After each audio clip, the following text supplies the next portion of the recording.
Julian LeFay, also known as the father of the Elder Scrolls, has passed, and while I feel sad, I wanted to make this video to celebrate what he did to change gaming.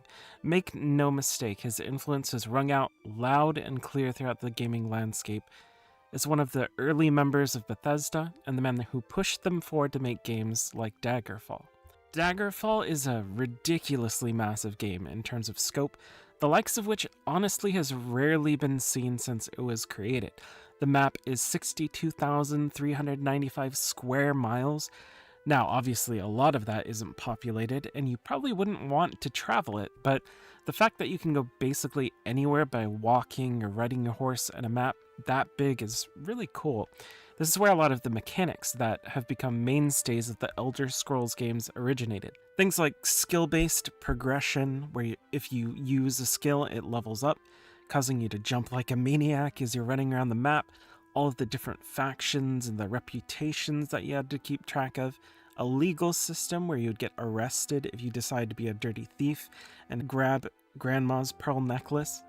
There's so much customization available for your character, and the amount of things you can do in Daggerfall is awe-inspiring when you consider that it was also released in 1996, and the other games that were released around that time were Super Mario RPG, Diablo, Lufia 2, and Suikoden.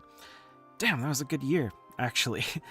Julian LeFay was the guy who designed and oversaw the creation of those systems that I talked about, the ones that a lot of us know and love from a lot of the other games that we play. Not only that, but without him, we likely wouldn't have gotten the great games like Morrowind, Oblivion, and Skyrim, though by the time those came out, he was already out of the company. In fact, it was only shortly after Daggerfall that he left Bethesda and never worked on another major RPG again, until The Wayward Realms, which has yet to be released. And that's a big part of why a lot of us were excited about The Wayward Realms, a return to the free-roaming RPGs like Daggerfall, where the only thing you had to do is whatever you thought would be fun at the time, a sandbox of seemingly endless possibilities. It feels painful to know that he'll never get to see that world that he worked to build, but I'm hopeful that eventually we'll all get to see the new game that he worked on before he passed. And for those of you who have never played Daggerfall, I would urge you to give it a try. It can feel a bit overwhelming, but it has a lot of old school sensibilities, and it's surprisingly easy to get sucked into even now.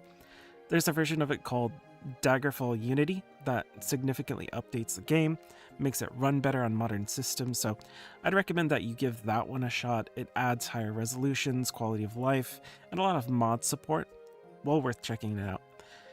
I want to finish this out by saying thank you to Julian LeFay.